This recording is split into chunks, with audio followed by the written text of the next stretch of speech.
Tatandaan nyo to mga kapatid, lalo na sa nagdadalawang isip ngayon. Dahil matindi mga pinagdadaanan sa buhay. Kung ikaw ay nakakaranas ng opposition, hindi yan laging senyales na mali ang ginagawa mo. In fact, ang opposition sometimes is a reminder for all of you that you are doing something right. Pero kahit hindi maganda ang mga nangyayari sa buhay mo at mananatili kang tapat, ang pangako ng Lord, you will receive the crown of life. Kung magtitiis ka at hindi ka magpapatinag sa kahit anong pagsubok na yung pinapanampalatayanan, daring faith ba?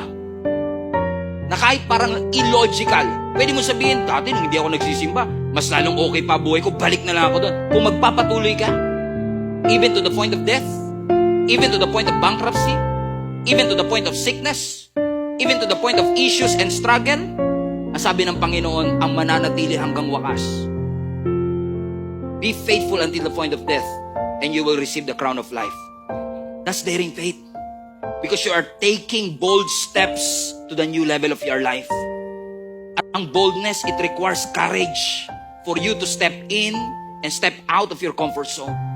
Kailangan mo manampalataya sa Panginoon na kung ano ang kanyang sinabi. Mananampalataya pa rin ako sa Panginoon kahit na yung nakikita ko ngayon na hindi okay.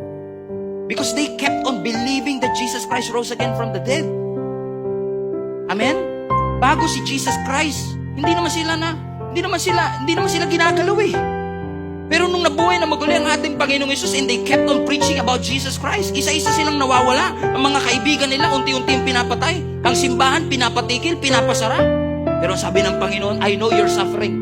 I know your struggle. But if you will remain faithful unto the end, even to the point of death, you will receive the crown of life.